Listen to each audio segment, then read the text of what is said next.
Folks, the news is so important in the next hour. I mean, just all of this is so key. We know where the future of this country's going if the globalists have their way. I wanted to get some into the economy right now. I keep hearing the media out of one side of their mouth say it's gotten great, out of the other side saying it's fallen apart with record joblessness, factories shutting down, government growing. I have articles like USA Today, new ghost towns, industrial communities teeter on the edge. Gold hits 6.5-week high, went up to $1,141.70. It's even higher. It's at the highest level it's ever been in Europe because the euro is in so much trouble. The dollar is in trouble. We know what's going to happen with what these banks are doing. Anglo Gold plans to scour ocean floor as gold reserves dwindle. So you have this gold rush going, and the mines can't find enough gold. It just goes on and on. So I briefly wanted to get Ted Anderson up for the next 3 or 4 minutes to talk about the same offer he gave yesterday. He can still give you the same offer from when he bought gold at $1,065 an ounce, with it $1,141. So he passes on all those savings and the free International Forecaster newsletter that's 45 to 50 pages that comes out twice a week. You can get a hard copy or the digital when you call up and buy 1/5 of an ounce European gold franc coin. That's like buying gold at $500 an ounce with that deal. He has a bunch of other deals. Ted, give people today's important offer so they can protect themselves from currency devaluation. Yeah, presently right now the franc is at 261.61, and if you do buy that one coin, you will get a full year subscription to the International Forecaster, which will give you the information you need to make sense of this crazy environment that we're in, of course. $20 Liberties right now at $1,363. I mean, that price is unheard of. U.S. Eagles are over $1,200 an ounce. That's $100 over a U.S. Eagle. That coin is pre-1933 100-year-old coin. So it, just trading pretty much at its melt as well, which is, rarely do I get that opportunity. Of course, I did buy those at 1,053. We did hit the resistance point of 1,146.20 today. And that is a resistance level. The next one is 1,160. So and that's what Bloomberg and others are saying. They're saying it's probably going to go to 1,160. If it goes past that, they're saying the sky could be the limit. Yeah, that's when you get past your 1,220, 1,240 like we did last time around. And, of course, the only thing standing in the way of that is that the dollar is closer to 80 than it is to 70.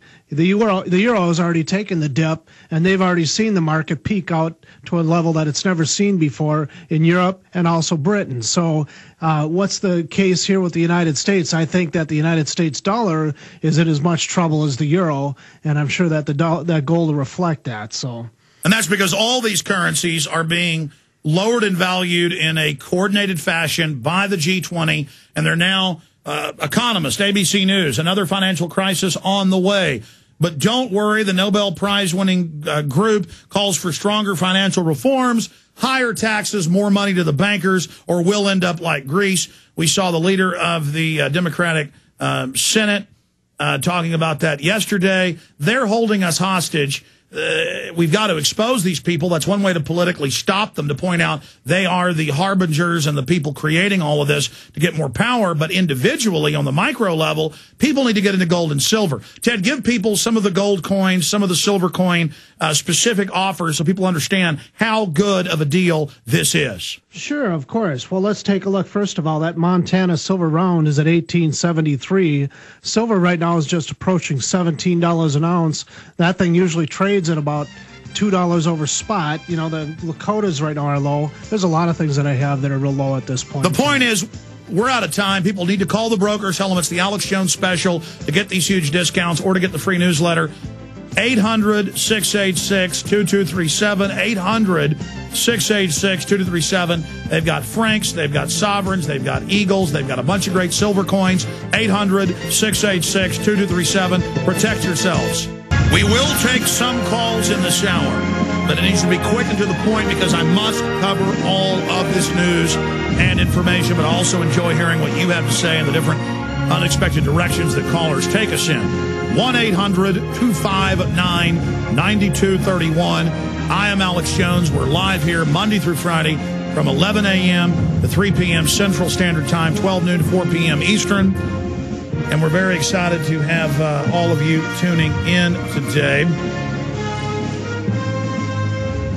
I want to tell you about some of the new stations that are picking up the show, as well as XM weeknights coming up in the next segment, so be ready for that information. Here is what's coming up in the hour. The most important news, after I cover some other information that I'm going to really spend the lion's share of the time on, is the ADL, the Southern Poverty Law Center. They are demonizing Bachman of Minnesota, Tom Tancredo, Ron Paul, myself, but really a lot of mainline conservatives, and implying that we're dangerous terrorists, that we're going to strike, that we're going to attack. And Paul Watson has written an article detailing how the FBI, the Southern Poverty Law Center, and others were involved with McVeigh. This came out in court documents. They're using crises, stage crises in many cases, to demonize their opposition. And they're trying to demonize the only real opposition to their New World Order program, and that is what is known as the Tea Party movement. And they're worried about it growing, becoming more mainstream, so they're trying to label it as bad. But you saw Rick Perry come to office, back into office, well, to get the Republican nomination. He'll probably beat the Democrat easily in this Republican state by posing as one of these supposed radical Tea Party people. So we're going to be going over all the Democratic and Republican gatekeeping as they try to demonize the patriot movement in this country. But they can't have it both ways. Republican leadership acting like they're patriots, but at the same time demonizing patriots.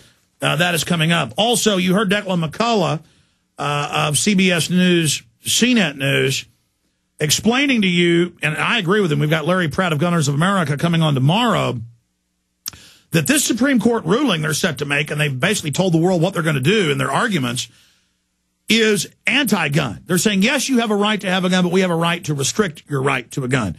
This is very, very serious news, so we need to girt ourselves for this coming down the road.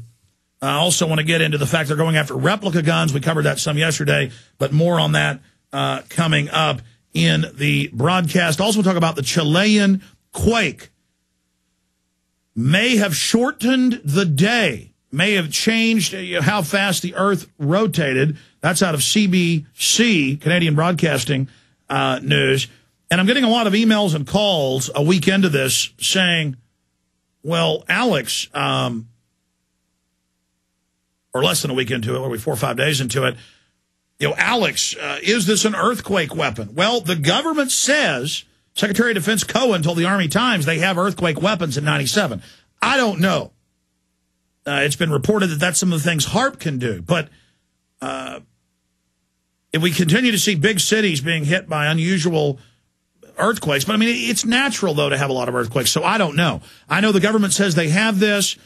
I know in countries that have these earthquakes, they say the sky lights up before it happens. That's never been seen before. That was talked about on CNN and MSNBC. We'll be playing that clip coming up because that kind of gets into conspiracy theory area, and I don't cover that much. But when the government admits they have these systems, it's just like they've declassified chemtrails to a certain extent. Oh, yes, we're doing weather modification. Yes, we're spraying you to save you from global warming. We're geoengineering, as the White House science czar, John P. Holdren, has been saying. So we're going to get into the Second Amendment issue. Then we're going to get into the demonization of true Americans and how I believe they're going to stage a false flag terror attack very soon to be blamed on us. The whole stack thing could have even been that. A lot of evidence points towards that being a false flag inside stage provocation. Jason Burmis will join us for about 10 minutes towards the end of the show to go over the Cybersecurity Act, because even Declan McCullagh wasn't aware of what was in it. So we've got a job to do to let everybody know what's really in this bill and just how bad it is. Yeah, we're weirdos. We read the bills.